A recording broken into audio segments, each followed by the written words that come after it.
Aleluya. Ibyo tubona mu nzira ni birindi isezerano bizadushoboza, bizatuma tubasha kugera ku mugisha Imana yavuganye natwe. Iyo ukiri mu ntambara ntabwo urabona umugisha. Ibi byose tubona mu gihe cy'urugendo bisa n'umugisha. Reka nkubwire mwene data w'unteze amatwi ni igipimo. Ngiye kubasuhuza shuti bakunzi, nkuko mubibona imbere ya kamera turi kumwe n'umukozi w'Imana. Pastor ntago ndavuga kuri wowe titire nyinshi kuko nawe uri umugabo wo kubyivugira kuko nibyo waboneye muri aka gakiza. Rero twasezeranije abakunzi bacu ko hano iyi channel Karuhura TV nyuraho ubuhamya ijambo ry'Imana. Umuntu wese ufite ubuhamya cyangwa se ijambo ry'Imana, ufite ibihamya by'ibyo Yesu yamukoreye, ahawe ikaze kuri Karuhura. Nubwo buryo rero nawe nk'umukozi w'Imana, umusirikare wa Kristo, tukwakiye hano. Reka dutangire wibwira abakunzi bacu bamenye ninde tuvugana, ikindi ubuyumve mu ikaze unakomeza unasenga Imana n'ijambo ryawe. Murakoze cyane. Amazina nitwa Pastor Hayaremye Teojeni Papa Bonheur. Yego. Banzi kuri Papa Bonheur cyane kuko ni izina ry'amateka. Maranye imyaka 16. Yego. Ndi mwivuga butumwa kandi nkorera Imana. Ndashimira Imana ko muntumiye kuri Karuhura TV. Yego. Imana ibahe umugisha, murakoze cyane kandi nshimye ikaze mu mpaye. Yego. Ndatekereza ko Imana izadushyigikira muri byose. Yego. Murakoze cyane, reka duseke. Ndagushimiye mwami w'amahoro, mucuruzi udahemuka kuko uri umwami wacu. Uyu mwanya mwiza ni umwanya w'ijambo ryawe ryera, tugiye kuganiriza abatwumva bari ku mpande zose z'isi kugira ngo babashe kwakira ubutumwa bwiza bubageza kuwiteka. Rero ndasaba Mwuka Wera w'umunyabwenge cyane kugira ngo anyigishe kuvuga, yigishe n'abazumva bagatega amatwi, kandi adusiga ubwiza buzatuma tuboneka imbere y'Imana. Tubyizeye dutyo mu izina rya Yesu. Amen. Nongeye kunezererwa Imana cyane kuri uyu mwanya w'ijambo ry'Imana mu mpaye gutambutsa. Ndashimira Imana kugira ngo mwese mwumva amashimwe yagiye dukorera. Ndashimira Imana mu gihe gitambutse twarayibonye mu buryo budasanzwe, twabonye ko imirimo kandi byaturutse ku kwizera twabaga dufite. Imana ishimwe. Rero mbazana ijambo rivuga ngo isezerano ry'Imana ntabwo risaza, ntabwo rijya rirangira, rikurikirana uwaribwiwe n'abamukomokaho kugeza igihe cy'iteka ryose. So isezerano ry'Imana ni iry'iteka ryose, ntabwo rirangira, ntirigira aho rigarukira. Iyo dusomye Bibiliya tubona neza ko umuntu Imana yavuganye nawe icyo yamubwiye cyaramukurikiranye, kuko Imana ntisaza, ntigirangira, n'ijambo yavuze nirirangira. Aha turabona inkuru z'umugabo witwa Aburahamu mu itangiriro, mu gitabo cy'itangiriro cya mbere cya Mose cya 12 guhera ku murongo wa mbere. Haratubwira neza ngo Uwiteka yohereza Aburahamu i Kanani. Uwiteka ategeka Aburahamu ati, va mu gihugu cyanyu usige umuryango wanyu n'inzu ya so, ujye mu gihugu nzakwereka. Nzaguhindura ubwoko bukomeye, nzaguha umugisha, nzogeza izina ryawe uzabe umugisha, kandi nzaha umugisha abakwifuriza umugisha, kandi uzakuvuma nzamuvuma, kandi muri wowe nimwo imiryango yose yo mu isi izahererwamo imigisha. Twakira ijambo ry'Imana. Hanyuma aha Aburahamu yahawe isezerano n'Uwiteka ari mu gihugu cy'iwabo. Tubona neza kandi yavukaga iwabo bakoreraga ibigirwamana. Ise yabazaga imana zo mu biti bakazicuruza, niko kazi yakoraga. Ariko igitondo kimwe Aburahamu Imana iramusurira amubwira ngo haguruka uve mu gihugu cy'iwanyu, usige inzu ya so, usige bene wanyu, hanyuma uze nzakujyana nguhindura umugisha, kandi nzaguhindura ubwoko bukomeye. Imana ibana na Aburahamu imaze kumubwira ayo magambo. Aburahamu ahagurukana isezerano. Yahagurutse mu buryo adasobanukiwe neza yajya, ariko akurikiye ijwi ry'Imana, akurikiye icyo Imana ivuganye nawe. Icyo Imana yavuganye nawe cyaramuherekeje kigendana nawe, tugenda tubona ko aho yagiye agera hose yari kumwe n'isezerano ry'Imana. Yesu ashimwe cyane.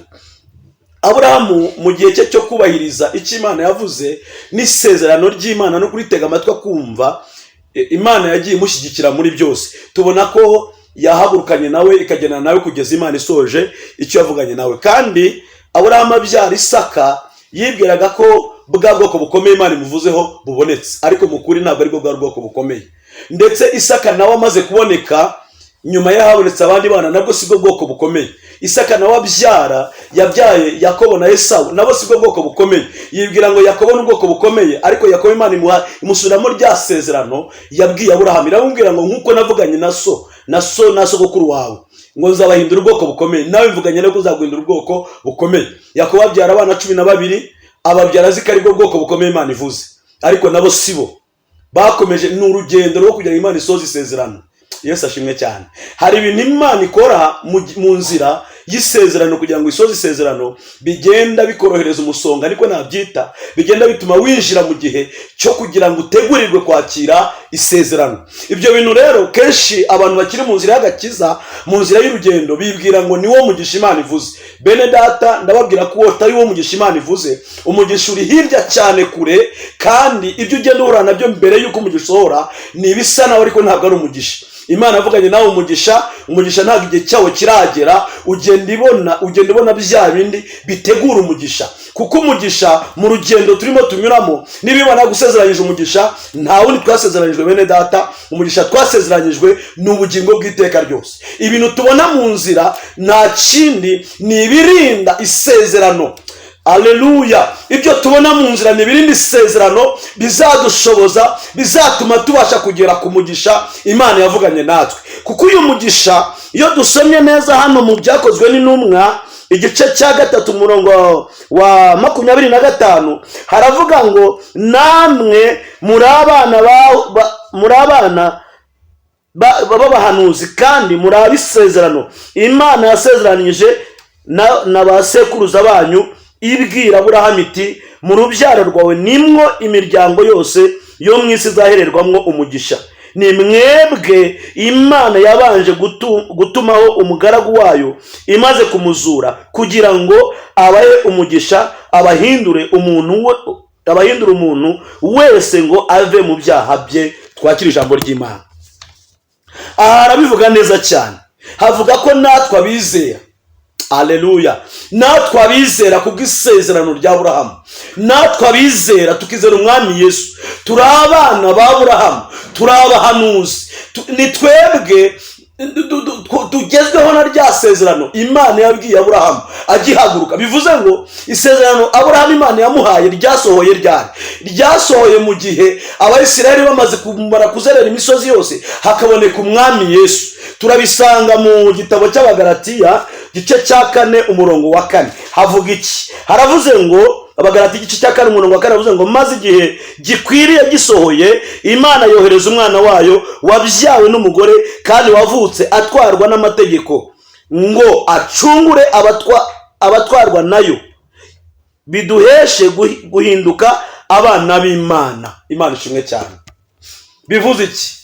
Aburahamu akiri iwabo ntiyari umwana w'Imana. Mu bigirwamana byo kwasi, mu bigirwamana byo kwatera, yari umwana w'isi. Tushatse twabyita ko yari umwana wa Satani, ariko Imana imuhaye isezerano ngo nzamugira ubwoko bukomeye, nzaguhindura ubwoko nishimira. Aburahamu akomeza kubaho ari mu gihe cyo gutoranywa n'Imana muri proposition yo kugira ngo Imana imuhindure ubwoko bukomeye, imuhindure umwana wayo. Mbere imuhindurira izina, kabiri uko yagendaga imuherekeza imuha urubyaro, igenda isoza ibisa n'amasezerano. Umuntu yari muri iyo nzira yibwira ngo nibyo sezerano Imana ivuze, ariko inshuti y'umusaraba ntabwo ari iryo.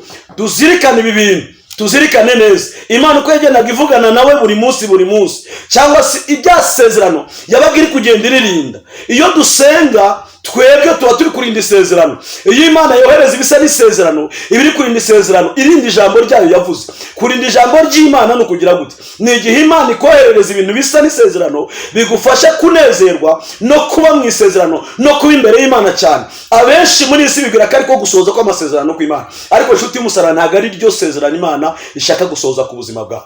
Rirahari, ndaza kurigeraho uraryumva. Bishatse kuvuga iki? Imana avuganye nawe umugisha, aleluya, utegereza uzawubona. Uyu munsi ntabwo uraboneka, urabona ibisa n'umugisha, ariko si umugisha mukuri. Niyo watunga inzu nyinshi, ukagira abana benshi, ukagira ibintu bitandukanye byinshi, urabibona ko ari umugisha, ariko si wo mugisha Imana avuganye nawe. Umugisha Imana avuganye nawe ni ubugingo buhoraho. Aleluya. Kandi ubugingo kugira ngo bugereho, uzabona ibituma uba muri urwo rugendo utabashije gusitara.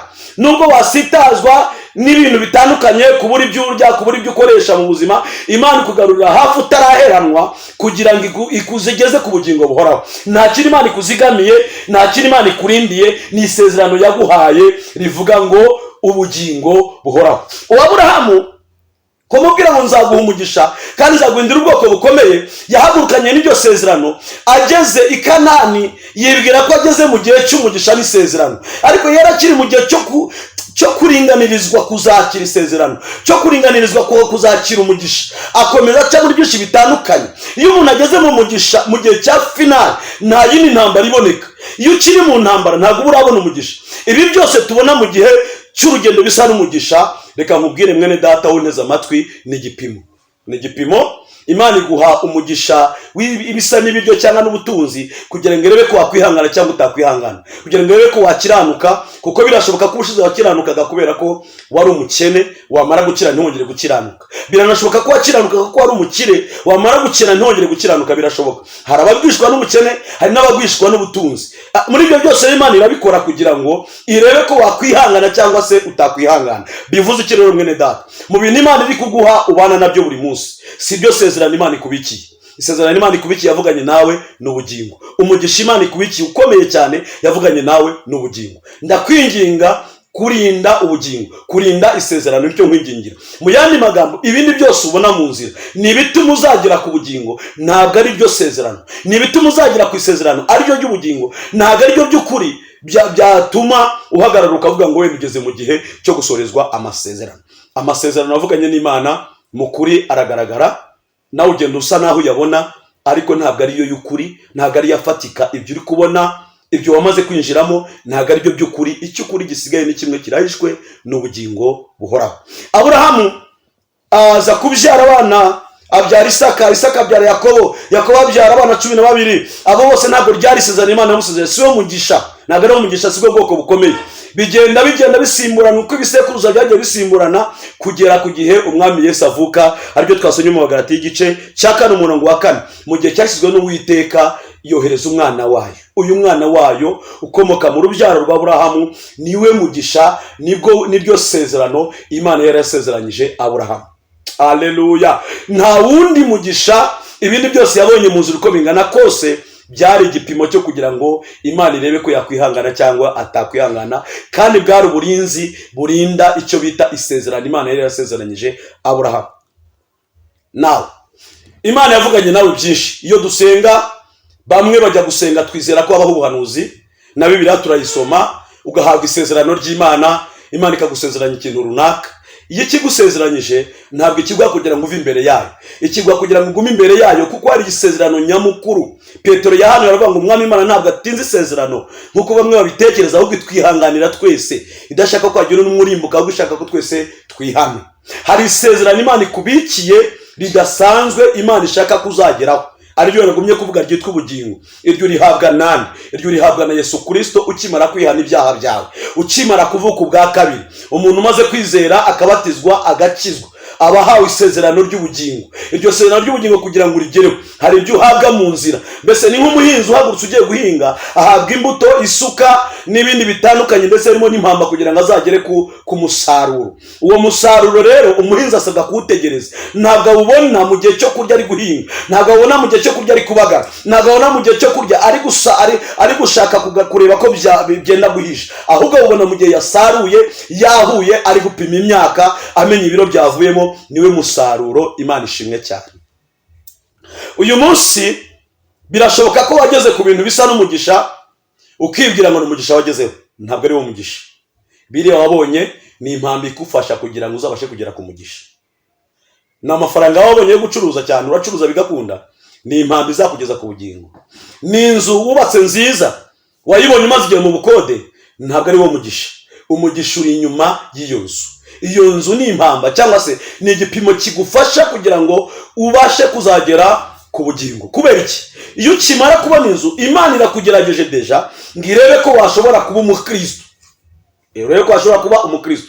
Uzasome Yesaya 5:8 havuga ngo idini itarya n'Imana yishimira.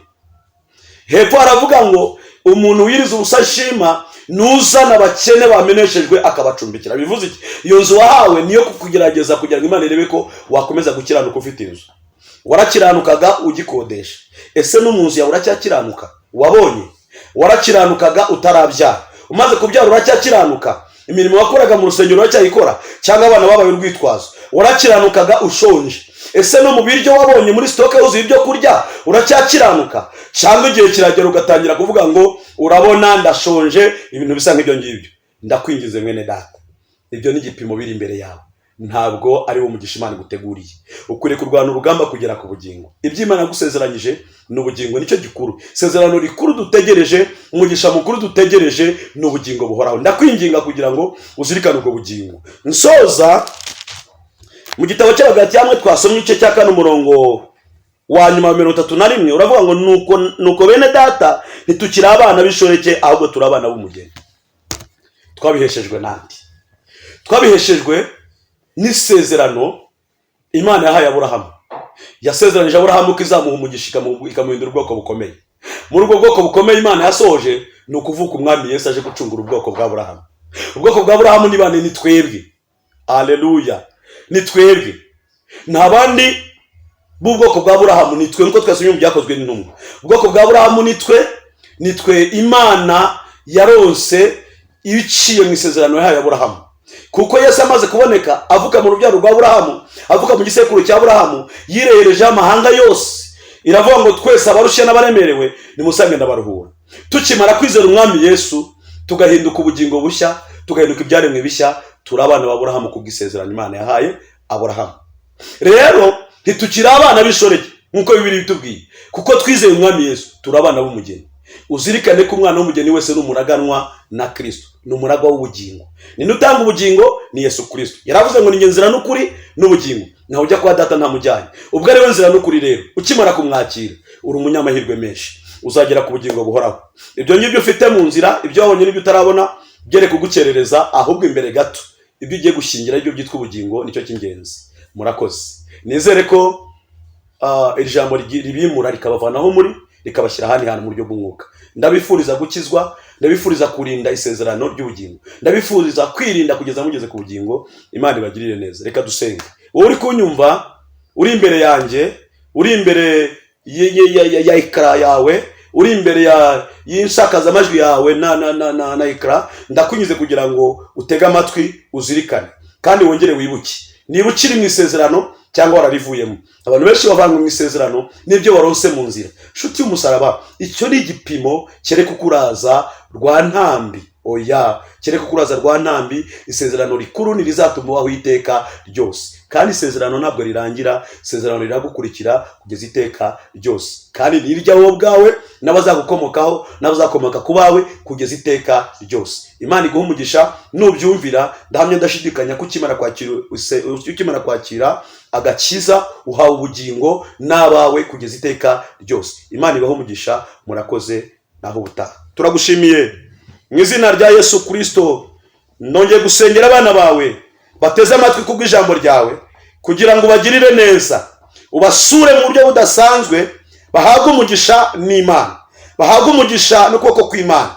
Ndabasengeye kugira ngo buri wese wibwiraga ko isezerano ari byo dutunga muri iyi si ahindurirwe imyumvire, ahabwe kumva neza. Mwuka wera musure mu buryo budasanzwe, none n'ibihe bidashira amenya ko ibyari bidusindagiza ari utubando twitwaza, ari bidufasha kugera ku isezerano rikuru ariryo ry'ubugingo. Hanyuma buri muntu wese agira inzara n'inyota byo gushishikarira kugera ku bugingo mu izina rya Yesu Kristo. Mana, ndagushimiye ko bagiriye neza kandi kubahaye agakiza no kurinda isezerano mu izina rya Yesu. Amen. Hanyuma nababwiye amazina yanjye ni Pastor Teojeni, nimero ya telefone 0782 29 81 20. Niyo nimero yacu. Imana ibaho umugisha. Pastor, urakoze cyane. Kandi nukuri Imana y'amahoro iguha umugisha. Amen. Isubiza buvanye. Rero aha ni mu rugo. Ego. Ni karibu. Ego. Nejo bundi. Ego. Uhawe ikaze kuri Karuhura TV. Kuzi cyane. Hanyuma Imana